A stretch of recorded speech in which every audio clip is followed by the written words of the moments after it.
안녕하십니까, 오토미노입니다. 오늘은 재건축에 대해서 좀 간단히 좀 말씀을 좀 드려볼게요. 지난번에 이제 재개발 간단히 말씀을 좀 드렸었는데, 재개발이나 재건축이나 뭐 유사하지만 조금씩 다른 게 있기 때문에 그거에 대해서 말씀드리고, 뭐 요즘 많이 나오는 공공재건축 그게 뭔지 간단히 좀 정리해 드리면서 오늘은 재개발보다는 좀 간단히 해보도록 하겠습니다. 20분이 넘었다고 편집하시는 분한테 혼날 것 같습니다. 정비사업은 지난번에 그냥 간단히 말씀을 드렸는데요. 상황에 따라서 재개발, 재건축, 그 다음에 도심, 공공주택, 복합사업, 소규모 주택 정비사업 등으로 이제 하는데요. 오늘은 재건축 위주로 말씀을 드릴 거고요. 재개발, 재건축의 가장 큰 차이는 말씀을 드린 것처럼 기반시설 잘 돼 있느냐 안 돼 있느냐 그 정도 차이라고 일단은 크게 보시면 되겠고요. 그래서 지난번에 상황에 따라서 재개발, 재건축, 도시공공주택, 복합사업 아니면 소규모 정비사업 이렇게 나눌 수가 있다고 말씀을 드렸고요. 요거 재개발 재건축 제일 중요한 거 기반시설 열악하냐 양호하냐 차이 크다고 했고요. 기본적으로 제일 중요한 거 만제곱미터가 넘느냐. 재건축은 여기서 세대수 기준까지 들어가죠. 200세대 이상이냐 아니냐. 그래서 요거 안 되면 어떻게 해요? 소규모 재건축 넘으면 재건축 이렇게 해서 구분해서 넘어가게 됩니다.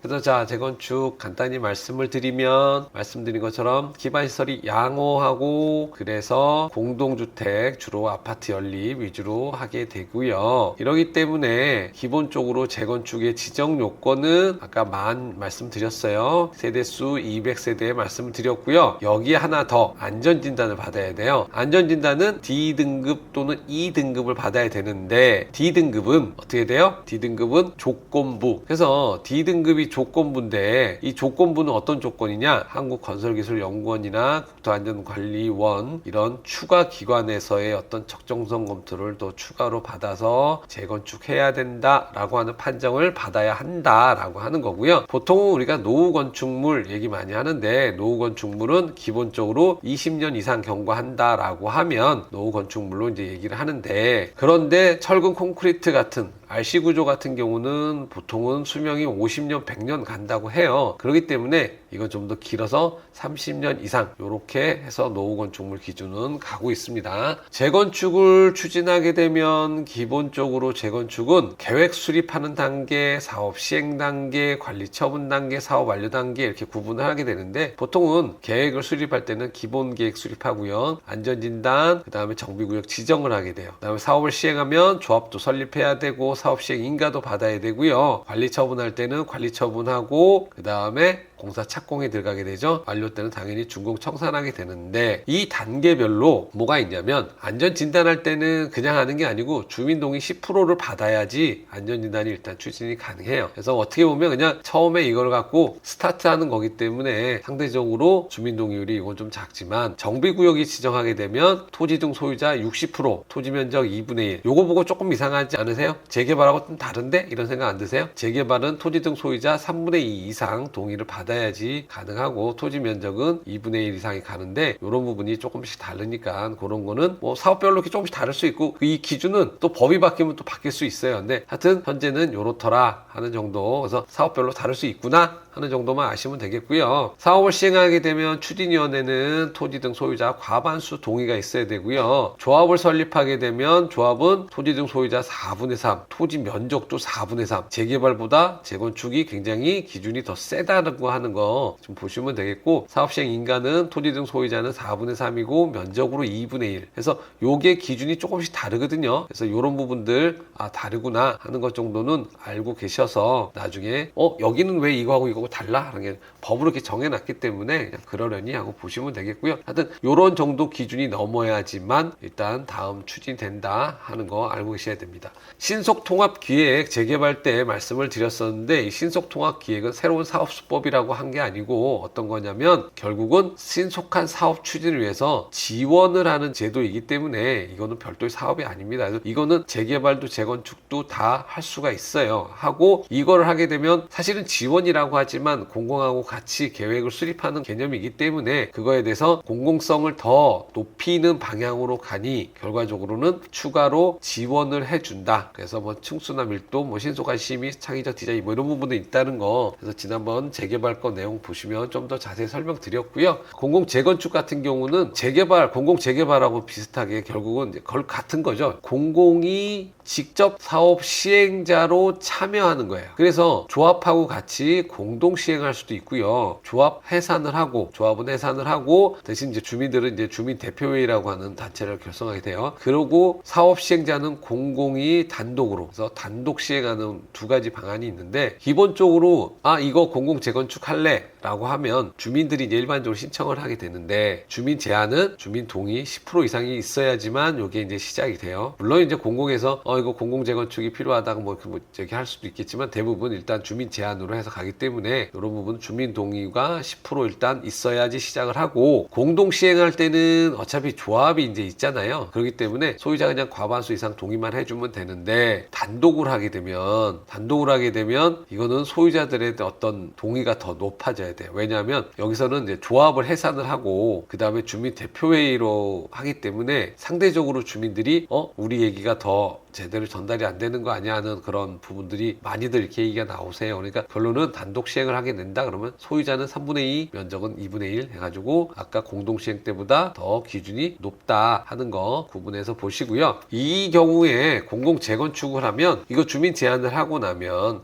공공에서 뭐를 하냐면 컨설팅을 해줘요. 그래서 이 컨설팅을 통해서 뭐를 하냐면 단지를 배치를 하고 그거에 따라서 평형 구성도 해오거든요. 그래서 결과적으로는 당신이 갖고 있는 이 정도의 현재 지금 자산을 가지고 너는 몇 평의 아파트를 가질 수가 있어. 그리고 너는 얼마만큼의 돈을 추가로 부담하면 돼. 라고 하는 것들을 이때 당시에 이제 계략 산정을 하게 돼요. 이때 산정을 하고 이 내용을 갖고 그 다음에 뭐를 하게 돼요? 주민들한테 자, 이렇게 사업할 건데 동의해 줄 거야? 라고 해서 이 동의가 얘기했던 이 동의 이상이 나오면 그러면 사업이 시행하게 되는 거거든요. 그렇기 때문에 이 사전 컨설팅, 이 컨설팅을 통해서 상당히 많은 것들을 진행을 하고 확인할 수 있기 때문에 상대적으로 주민들은 이런 내용을 알고 진행을 할 수 있어서 이점이 있다라고 이렇게 볼 수도 있고요. 그래서 하지만 사실은 이제 공공이 관여하게 돼서 사업도 원활하게 추진되고 이렇게 간다라고 하는데도 불구하고 그래도 이렇게 아직은 이렇게 많이들 익숙하지 않은 제도라서 그런지 진행하는데 아직도 많은 이야기들이 나오고 있는 것 같습니다. 이 공공 재건축을 하게 되면 당연히 아까 말씀드린 대로 공공이 관여하게 되고 공공성이 높아진다라고 말씀을 드렸잖아요. 그럼 공공성이 높아지는 건 결국은 반대로 개인 재산을 침해할 수도 있는 거예요. 그렇기 때문에 그런 것들을 상쇄하고자 뭐를 하냐? 규제를 완화해 주겠다. 그래서 용적률도 내가 용도지역도 올려줄게. 용적률도 올려줄게. 그리고 너희 주거 비율 같은 것도 좀 해가지고 좀 더 사업 수익성 있는 걸로 좀 해줄게. 층수도 올려주고 그 다음에 기반시설 같은 것도 비율 좀 낮춰주고 진행도 빨리 해줄게. 이런 식의 어떤 혜택을 주게 돼요. 결과적으로는 사업은 빠르고 신뢰도가 높다는 건 결국은 이제 재개발 재건축하면서 생기는 여러 가지 좀 이렇게 불미스러운 것들 이런 것들이 아마 공공이 관여하니까 좀 더 클린하게 된다 이런 얘기고요. 주민들이 원하는 거 적극 반영하겠다라는데 아직은 그럼에도 불구하고 아직은 그렇게 추진 사례가 많지는 않은데 장기적으로는 이런 부분들이 결국 주민들의 인식이 높아지면 활성화되지 않을까 하는 생각도 해봅니다. 결국 지금 재건축이 뭐야? 그러면 공공 재건축이 뭐야? 라고 하면 우리가 보통 재건축 하면은 그냥 일반적으로 민간 재건축 이렇게 생각하시면 되고요. 공공 재건축은 아까 말씀드린 대로 공공이 끼어서 단독을 하든 공동으로 하든 공공이 관여한다라고 하는 차원에서 공공 재건축이라고 생각하시면 되는데 지정 요건이라든가 이런 부분들은 큰 차이 없지만 시행 주체 자체가 아까 말씀드린 대로 공공 재건축 중에서 공동 시행은 조합하고 공공이 같이 하는 거, 단독은 공공이 한다. 주민은 뭐 한다고 그랬죠? 주민 대표회에 구성한다 그랬죠? 그러면 주민 동의 요건이 보시면 주민 제한할 때 여기서 10% 이상이 돼야 되고 그 다음에 요것 사업 추진할 때는 과반수 아까 보면 소유자 4분의 3 토지 면적 2분의 1 이런 기준들이 있다고 그랬죠. 그래서 이런 부분을 진행을 하시면 되는데 용적률에서 아까